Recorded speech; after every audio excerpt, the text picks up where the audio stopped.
Welcome to In the Living Room with Stephanie Lopez. Today, my special guest is Brian James, and I have a little history about him. He grew up with he's a family friend, my family's son. He grew up with my children, so I've known him a long time. And one of the things about this episode is that it's so special, is that I am so proud of who he has become, or he has grown up, a successful businessman. And he's contributing so much to the community in which we live. Brian, before we begin, I'm going to say a short prayer. Heavenly Father, just want to give you thanks, Lord God, for this meeting. I pray, oh God, for your blessings over what will be said today. And I pray that someone will be impacted by the experiences and that will be shared. In Jesus' name I pray, amen. Amen. BJ is, as I said, a businessman and a very forward and active member of this local community we live in. So tell me introduce yourself again. Let's fill in all the gaps for me. I'm Brian James. As she mentioned, I've known her my whole life. She's also been a mentor to me. Close family friend. I grew up with her son, very close friend. Both of her sons actually, and also her daughter. We've all stayed very close over the years. And I'm just a proud, active member, as she said, in our community. I own a business, Imperial Touch Landscaping Incorporated. I've had it for about 15 years plus. I've subcontracted, rubbed shoulders with the biggest landscape construction companies in Ontario, and just hoping to expand that further into the future. So good. Now, as an active member of the community, Brian. Yes. I know that you are involved in seeing you're so interested in young people's growth and future, yes, and how they are able to contribute to their own life and growth in the community. Yes, most definitely. Tell us some of the things that you're doing. Well, I'm a part of a basketball program called Kid Ballers. Mm-hmm. I help coach my son's team, and I actually help develop the children that are part of that program. Mm-hmm. And then also, obviously, just being an active member in my children's life and my daughters, their activities, and just being present in a whole. Mm-hmm. I think that's very important, and it's good to be that example for other children if they may be watching. Yes. So they can see what it's like to actually be a stand-up father. Absolutely. Or a stand-up man within community. That's so important, because I don't know about other communities, yes, but I know that it's always that the black community, yes, which we are obviously a part of. Yeah. We don't have the role model in a lot of instances you and I had. Yes. But I've heard, and I know for sure, that many children don't have the role model. Very true. To follow, and so they fall in that gap. Yes. And many of them are involved, I think, identity or something. Yes. Many of them are falling through the cracks. Definitely, yes. That's like a very obvious issue within our community. Mm-hmm. But it stems from home, unfortunately, right? Yes. Because if there's not a pillar of an example within your household, mm-hmm, a lot of the times children will look outside for yes, that. And then, if you meet the wrong person, yes, that leads you down. It can lead you down many roads, and then a lot of times kids fall through the cracks for that purpose. So true. But that's why I always say, like, you just never know who's watching. So it's always good to be your best and try your best, mm-hmm, because that, and in any moment, that could lead to inspiring somebody else, right? Absolutely. Especially children. So yes. But being present is always the first and foremost thing any parent can do for any child. It's just being there, and then from that you can build. Absolutely. My favorite word, it seems, is absolutely. But yes, children need the role model of their parents. Yes. There's no question. No question. And where that is absent, the role model of a good, upstanding citizen, somebody who they can emulate. Yes. Yes. And in that absence, you know, the children don't know who to listen to. No. No. Sometimes we expect them to go to school and listen to the teachers, but oftentimes the teachers are not the role models that you want your children to emulate. Because it's a job for most of them, right? Yes. And at the end of the day, most teachers, they're there, and you can't blame them. They have a lot of children to deal with, right? So it really is a responsibility of the parents to make sure that certain core values are kind of beaten into your child's head from a very young age, so yes, they don't fall into these traps within society, right? But I think what's really lacking most and foremost too is accountability. So a lot of I call it the people that are scared to remove their mask, because I think a lot of people are fearful of rejection. So we fall into these stereotypes because you want to fit in, right? So it's like a lot of children especially are very scared to stand out. They want to be a part of a group, and that's also a part of being a human, right? We're very social creatures, so we need to feel a part of something. yes, But a lot of the times, standing out is necessary, because a lot of the things that we've been forced towards, like I like to call the herd mentality. Well, not like I like to call it. It's also it's a term yes, that we all fall into, but nobody's stepping back and saying, "Hold on, is this the best for everybody? Is this best for humanity?" Because those are the questions I think that are missing. A lot of people are more concerned if it's good for me, but not is it good for everyone? yes. Right? Because you know the saying, if I'm not free, nobody is. Right? Exactly. How would you advise a young person to be able to choose friends, for example? Because you don't want them to be a part of the herd. No, definitely Yes. not. So my advice, I would just tell you the advice I tell my kids. Yes. If and people don't like you for who you are, then there's no point of even trying to get their validation in any way. You should be very comfortable in your own skin, right? And then if a friend you seek should also accept you exactly who you are. There should be no level of change, unless it's at a detriment to your well-being. Yes. But I feel that you should be very comfortable in yourself, and any friend you meet should accept you as who you are. Absolutely. And there shouldn't be a level of conversion or, well, you have to try this or do this or, you know. Yes. It shouldn't have to prove to anybody No. who They should you accept. are. They should accept you for who you are. That's it. There's one thing I'm not sure I understand in this community, because I didn't grow up with it. My time I went to school in Jamaica, Yes. primary school, and I don't remember. I'm not sure I remember being bullied. But I believe that because you sort of alluded to some of that in identity. Yes. In the school here, we grew up the society for our children here is so mixed. Yes. You have children coming from all different backgrounds. Yes. And you also have some who want to think that they're more superior than some others. Yes.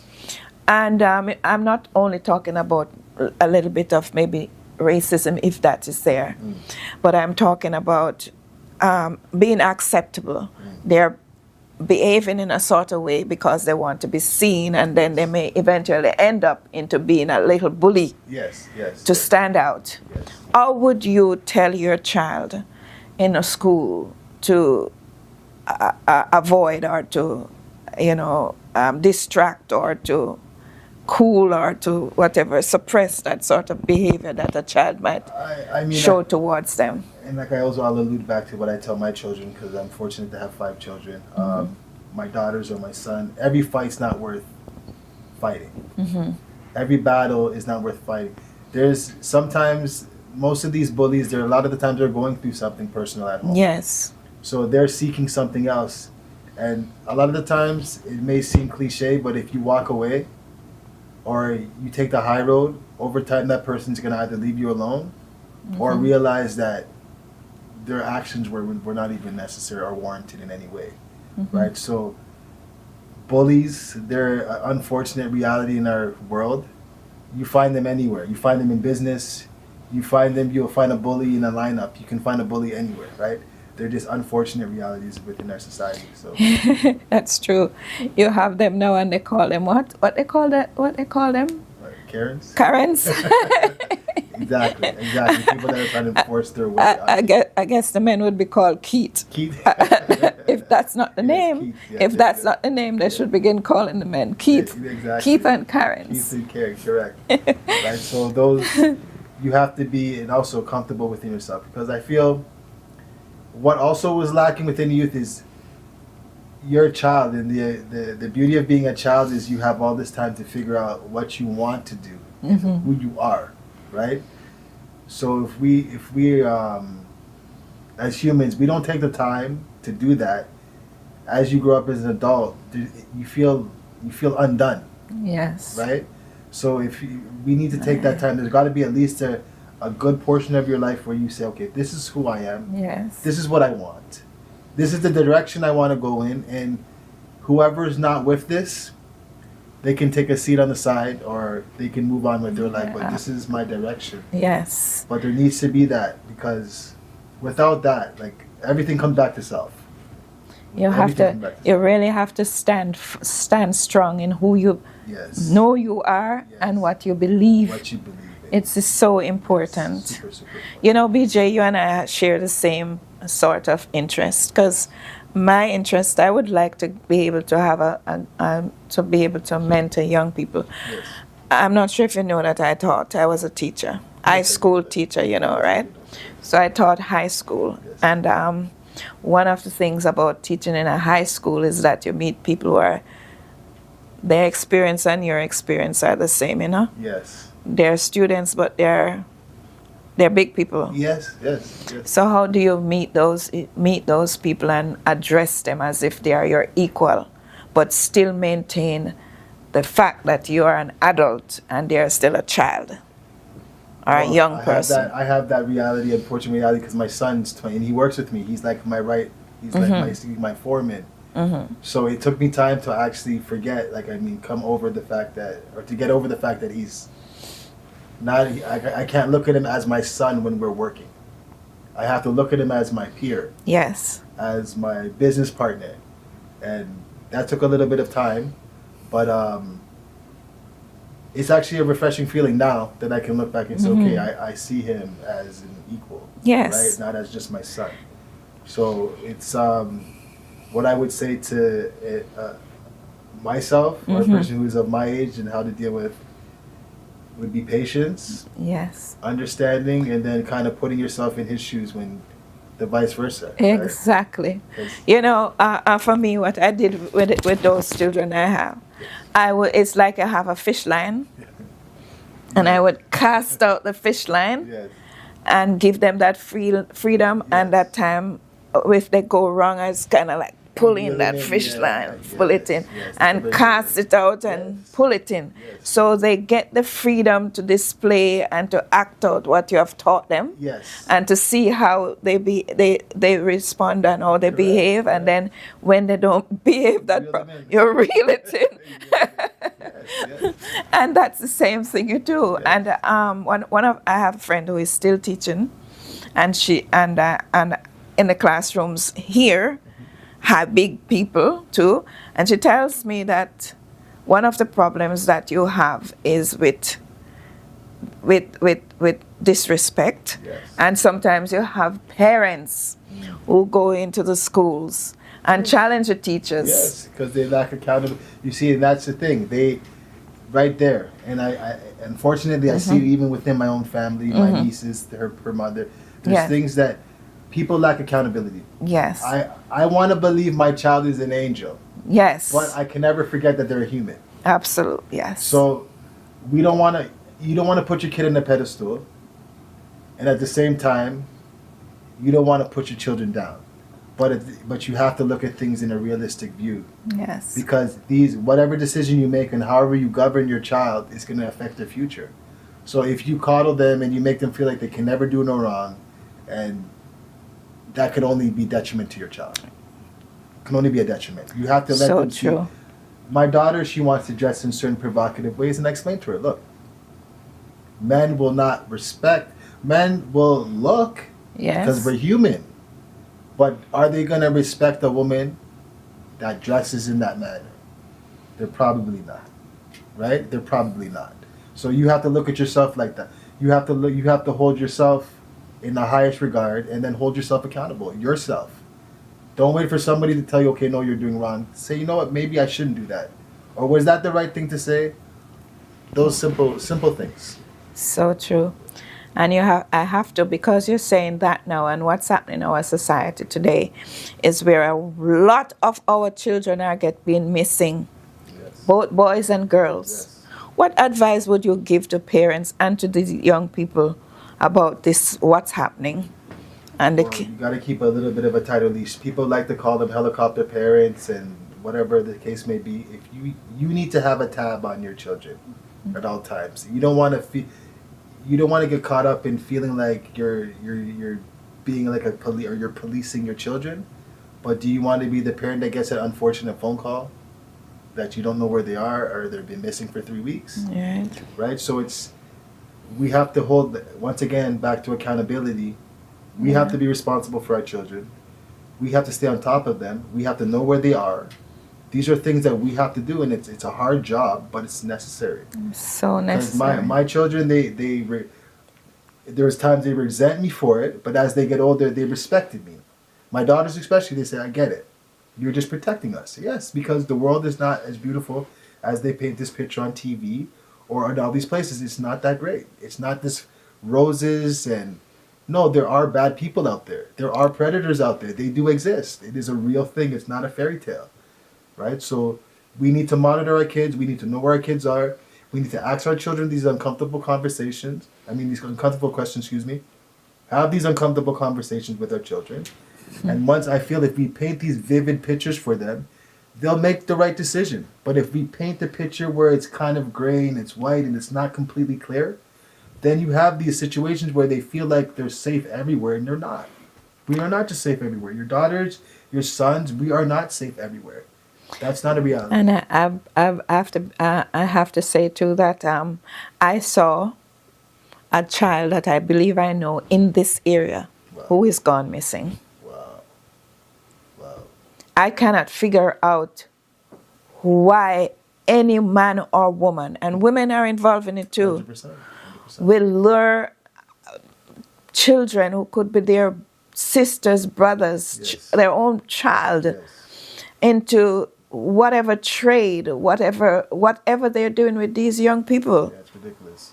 It's ridiculous. It's ridiculous. And it's becoming more and more. And then you see even the story with those two homosexual males that adopted the Child? child, and they had him into selling him into basically a sex ring. I don't know if you've heard of that. It's disgusting. I haven't heard of that. Very But disgusting story. It was all over the news. They got sentenced to life, 100 years in prison or something like that. But that was one case of, in that case there was justice, but how many of those cases do exist? And that's the Lots. troubling thing, right? yeah, I'm sorry if I'm going to say anything that will hurt this community. Yes. But the main reason they will tell you they are the way they are, they have chosen that lifestyle, is because they don't want to have children. Correct. So in the first case, they should not be having children. You shouldn't have children. It makes no sense, exactly, because that decision, just based off of that decision alone, you've null and voided yourself from any kind of normalcy. Yes. So how could you want a normal life, a normal household, yes, right? When you're not. normal. Well, sorry, you're not normal. And the same, we have nothing against. We have nothing against any community, but this is our this is our reality. This is our reality. So this brings me around now to religion. Yes. So. You know that I'm a Christian, Yes. Yes. and we will look at you because you're here like that. Yes. And as a Jamaican will say, it's dreads, Yes. Rasta. Yes. Now, he could be a Christian.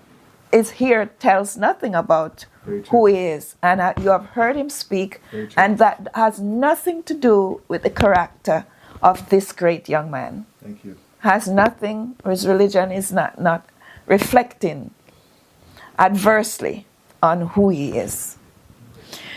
Tell me a little bit about your religion. So my way of life, I'm a Rastafarian, right? So there's Rastafarianism is actually Christianity and African spiritualism together in one. So when I say that we believe in the Savior, we believe in Christ, we have we've interpreted, I guess, certain scriptures differently than some people would interpret them. I like Revelation chapter 5, verse 5, where it speaks of the conquering line of the tribe of Judah. So we have a understanding that may be somewhat controversial within Christianity, but we still look at ourselves as a Christian, Orthodox Christian sect, an Ethiopian Orthodox Christian sect, right? But our beliefs, we believe that we should get along with every walk of life. We believe that there is no wrong within anybody's religion. It's your preference and your overstanding, and we should all come together and reason and understand each other's point of views so we can make a great world. That's our take. We don't have any wrong or look at any walk of life in a wrong term. Once you're seeking the Creator, as we touched on earlier with homosexuality, certain things, those are kind of against nature. So I'm not gonna bash it or even go as far as to say that it's wrong, but it just kind of doesn't with nature. Align. Yeah, it doesn't align. Doesn't align with nature. Yeah, it doesn't align with nature. So we won't perpetuate, or will we? I don't even like expounding on it much. Yes. Because it doesn't align with nature. Right. And everybody understands what aligns with nature. Correct. We know that everything in nature propagates. Yes. Naturally. There's a man and a woman, a male and a female. Male and female. Even in engineering, and even in my line of work, we have in electricity. We have in the electricity. male end and female ends. Yes. To certain couplings. Yes. We refer to things as male and female, right? Yes. So you find that in everything. There's got to be a yin and a yang. There can't be two of the same. Yang and yang. Yeah. There's no. Yeah, we weren't bashing anybody. If you listen to this, we're not bashing you. You have chosen it. Yes. But we also believe, for me, in my line, that there's a heaven and a hell. Correct.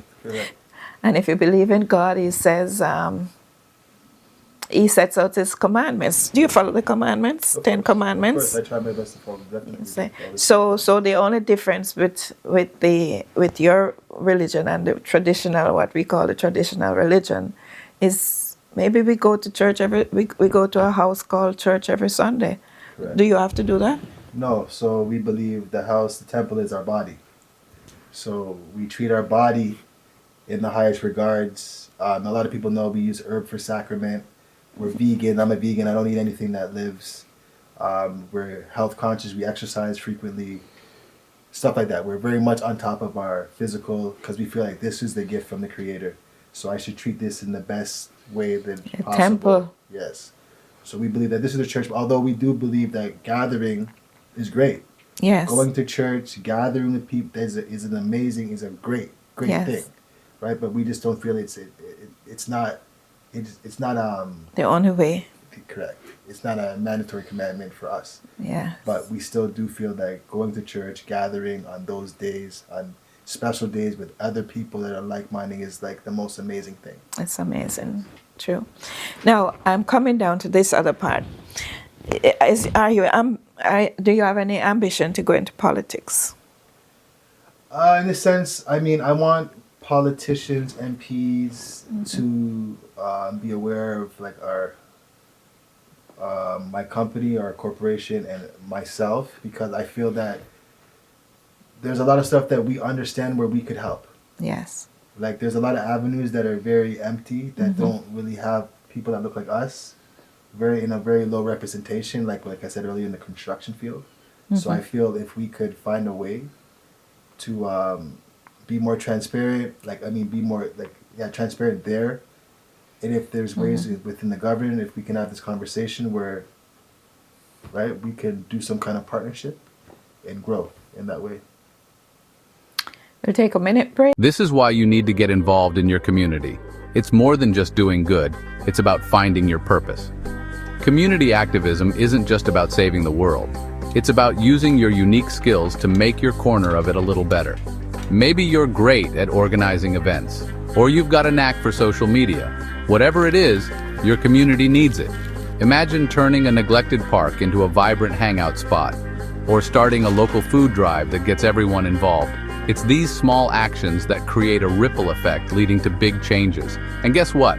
While you're out there making a difference, you're also gaining leadership skills, expanding your network, and finding a sense of purpose. So, ready to level up your life? Get in the game, make your mark, and watch those ripples grow. Your community needs you. What's your ripple gonna be? Let's get back into CHRY TV program, In the Living Room. It spoke about the religion. Yes. What about the hair? So our hair and our appearance is actually biblical as well. It's like the Nazarene vow. So it says like even with our diet also falls within the confines of the Nazarene. The corners of my face shall not be shaved, nor the locks of my hair shall be combed. And then if you look even further than that, it has a lot to do with being grounded. So our hair is like 9 ether spirals. Right, so if you understand like how even our brain, there's a lot of cognitivity in our brain, all like electricity. Yeah. So having hair, it keeps your brain warm. 1, 2, the static electricity that is conducted like through Earth to our hair, it gives you like it allows you to connect to certain signals. It sounds a little bit crazy, but it's actually been scientifically proven. Really? Yeah. That like having hair and locks, it has like a lot to do with like being connected to like the incontestable things within the universe. Oh, really? Yeah. So I might have to grow some locks to get that. So, but I mean, but for me, being a Rasta, the reason I look this way is the Nazarene vow. Yes, the Nazarene. So what again is the Nazarene vow? So the Nazarene vow is that no razor shall touch the corners of my face, nor comb shall touch the locks of my hair for all thy days for my separation. So once you've decided to not be of the things of the world, yes, you bear this appearance. Because bearing this appearance is just me saying, I'm not cooperating, or I don't agree with worldly things, in the sense of the way that the world, the trajectory of the world is going. I'm going to be this original man that I am, and this is how my beard will grow if I don't touch it. This is how my locks will grow if I don't comb my hair. Right, so that it's like a cultural expression. So you know what? I remember. So Samson, Samson in the Bible. Of course, yes. Samson was strong because his hair. He had his hair. I imagine his hair was like yours. It's the same. It's the same thing, and he believed the exact same thing. He was a Nazarene. Samson was also a Nazarene. Yes. So he had that belief, and like it said in the story, his angel came to his mother and told him that she shall grow his locks, and if he and then Delilah convinced him to cut his hair, and he lost all of his strength. Right. So it's the same kind of thing. We understand the benefit of our locks. There is a level of strength to it. Yes. Because why would the Creator make us with all these things? It exists for a purpose, right? It has to have a purpose, right? So there should be a purpose. Yes. There should be a purpose. Yes, definitely. But a lot of these children now, they just grow the locks just for style. I was coming to that. So I see a lot of people now wearing that, wearing the locks. But I now know it is a style, and you would possibly know that when you guys were a little bit, and I would forbid if you ever grow any locks, I cut off that hair. This is how I would do for my children. But I will always say this about, that's why I always respected you. From when I was very young, you understood and you were able to discern that, you seen by the conversations we had, that you knew that I was not the kid. You're not a bad kid. Yeah, I wasn't the kid. I wasn't the kid that was, I knew why I was becoming this. And it was like an awakening. I wasn't really following anybody. It was truly an awakening within me. Yeah. Right. So I felt that, and I never forced any of my friends. And they will all tell you, although Trevor might have followed, but he was never this. Like you can see now. Yes. It's not devoted, No, but you are devoted. He was never devoted, right? It was more or less of him following. Yes. But you always knew from day one, right? And I could always identify, and I would say that to Oliver, that you have good parents, because they can discern. This I don't understand that lifestyle, nor do I want my children to follow it, but I can tell that individual is not that. Right, so you weren't putting us all in one pot, and that's maturity, experience on a level that cannot be explained because a lot of Yes. people judge people based off of what they've heard about their That's appearance. You didn't do that. You judged me based off of what you know about me, right? So I always appreciated that. yes. I love that. So tell me, would you, as a Nazarene, Yes. bring your children up in your faith? Yeah, Is my that what you're children- doing, all my or children- do they have yeah, freedom well, to? So my sons, they're Rastas as well. Mm-hmm.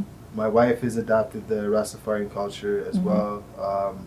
My daughters, they're growing out of it, I would say. Mm-hmm. And I've allowed them to because there's no force because you are your individual. So they can grow up and become a Christian.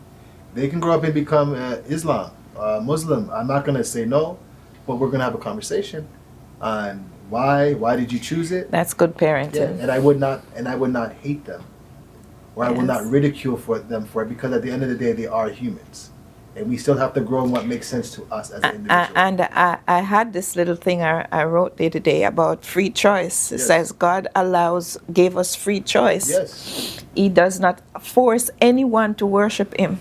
correct. It's You gotta be are free will. free to Yes, worship yes. whoever you want to worship. Yes. But remember, Yeah, there's you one must. creator. There's one God. It's one creator. We can One worship whatever creator. we want, but it still comes back to that. But that's why I always go to the tolerance because Mm-hmm. I think that's what Christ that was his main message. Yes. Right? Like, we have to tolerate each other. No, everybody might not make it to the kingdom, but while we're on this earth and we're all inhabiting it, we have to tolerate each other. We have to have a Yes. level of tolerance towards everyone, and we have to show and exhibit that tolerance, and that only makes a better world. Absolutely. Right? Now we have spoken about being a parent, being a sports person. You have been so many things you have done in your business. What's left for you to do? Would you go into politics, Yes, I would consider even local politics? I would consider local politics. It would have to be on the level of like something that's really like grounded in community youth programs, stuff like that, where I can be like really active within the Black youth, not just only the Black youth, this youth in general. Yes. So we can show them, like I said earlier, we don't all have to be athletes. We don't all have to be these superstars. There's a lot of ways to make a very great living for yourself within this society that is very respectable, and it doesn't require you being all over TV or being all over any kind of media Yes. service, right? Yes. And I just feel like we have a misunderstanding. You look at other communities; they're not forcing their kids to be athletes and actors and dancers and singers. They're saying, Yes. no, be an engineer, Yes. be a business owner, right? So, because those are the real time, intangible things that are every day that are right there in front of us that we can Absolutely. grab, and that can change lives, right? So we Yes. need to understand that those things we got to focus more on. And I agree with you, because you're in your community affairs, the things that you're doing, you're able to have a lot of impact on the young people who you come across in these things. The only thing that we would need to do if you go into politics is to effect political, changes. Yes, Yeah. yes. And those might be good. Yeah, no, definitely. And I'm more than interested in, like you said earlier, like come across these young people, because I like to say, meet them where they are. Yes. A lot of the times, like, sometimes you might have to put on a jogging suit and a baseball hat and go into the community, so the kids in a pair of sneakers, so they feel like you're one of them and you're speaking their language, right? Yeah. Because a lot of the times these kids feel so disconnected from the suit and tie, right? Which we shouldn't, but it's an unfortunate reality that we do. So if we have gentlemen like myself, anybody who's just doing regular, everyday, blue-collar stuff, to show them, look, I have a decent life. I own a house. I run a business. Yes. I have other passive incomes, and I'm living a decent life. And I'm not a celebrity, right? Because most of these kids think if I didn't become that, then my life is not worth nothing. And that's so far from the truth. Right. And I'm hearing it from you who who are already involved with these young people. Yes. This is what they're saying. 100%. A lot of them, and you see it, like we do, even in Wow. the program that I'm in, a lot of the parents are, things are tight. It's been a very rough economics. Economically, it's been rough on many people. In the last few years, after COVID, it's just been rough for many people. So you see, like, a lot of people are losing hope. Like, I heard a gentleman the other day, I was at the gym, I was on Saturday. And he's like, oh, I'm struggling, it's very hard. I said, brother, you have to stay optimistic, because once you allow that energy to get into your DNA, then you stop, you lose the fight. Yes. Things are always hard. Things are all just, Things yes. are always hard. Hard is good. In my mentality, hard is challenge. Challenge is good because now you got to work. Working brings intentiveness. Now I got to focus. I got to pay attention. I can't be lackadaisical. I have to lock in. So we can't look for a life where everything is just a streamline of nothingness. We want to, give me something. Throw something at me. Give me a challenge. Yes. We should approach life in that Step manner. out. Yeah, because if we're looking for no challenges, what is life? Yes. Imagine a life with no challenge or adversity. It's not a life worth living. So true. So true. So, let's take a minute break and we'll be right back. Welcome back to In the Living Room. My guest again is BJ. And we have been talking about life, basically. Life. How he has progressed through these years. And I myself, as who have known him for so long, I've seen his progress. And I am so proud to see how he has come and what he's doing in the community. Now, if you were to advise any single person, let's start with a man, in our system, in our community, or over the world for that matter, what is the greatest advice you would want to give them? What advice? Find your passion and work towards it. That would be the most important thing, because if you're passionate about something, it'll never feel like you're ever working. Right? So if you have a desire, whether it's sports or business or dance, whatever the field you decide to go into, I would also advise it to be somewhat of a trade, right? But just be passionate about it and approach every day like it's your last day. Thanks. Agree. Yeah. And you'll never fail.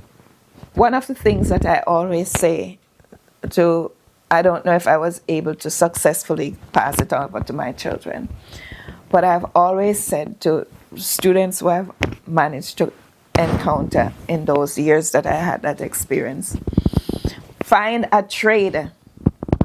Doesn't matter what you do.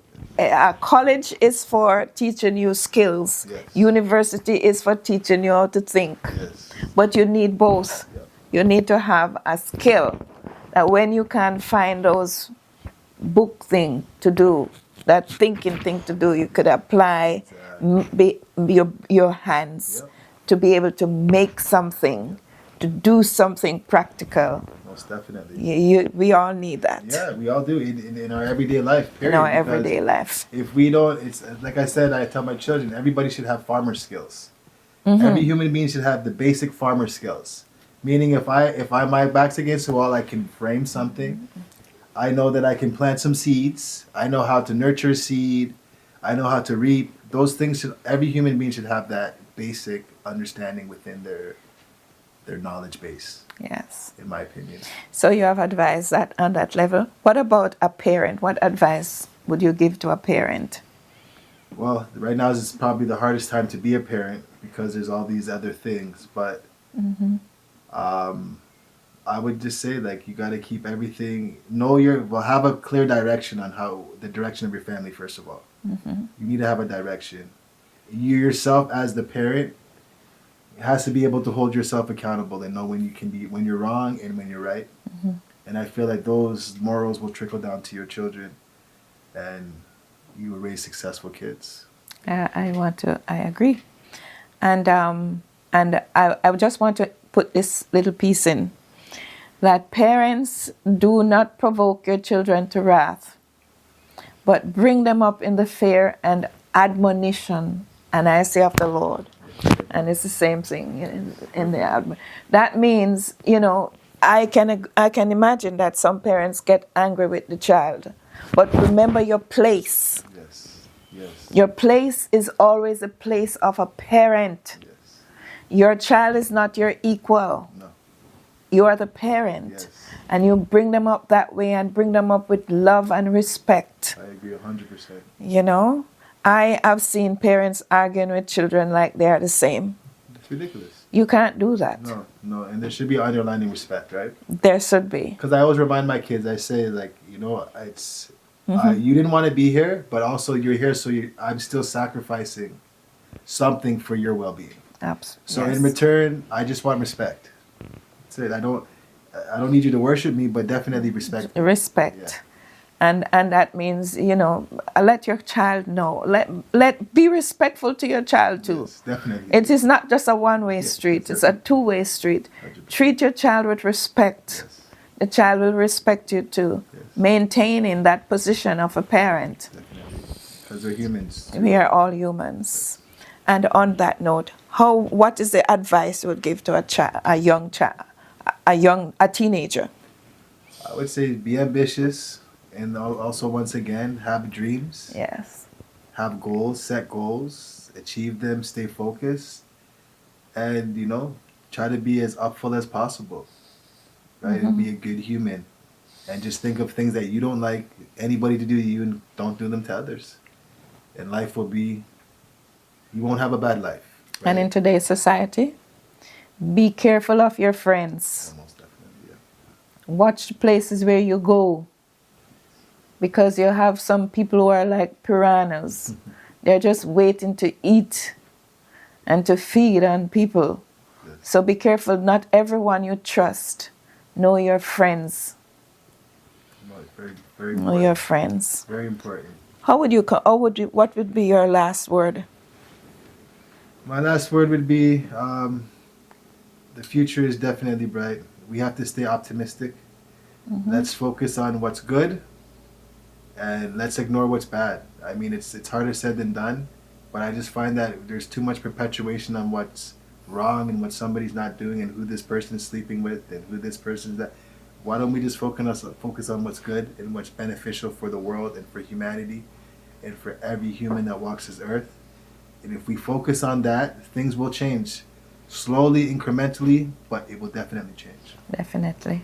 And on those words, I want to say thank you. Thank you for having me. Thank you for coming. It's such a pleasure. It was definitely a pleasure.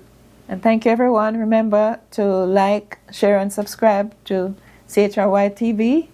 And we're on Roku, we're on YouTube, we're on Christian World Media, and we're just about everywhere now. Thank you for supporting us, and may God bless you. God bless. Bye-bye. Take care.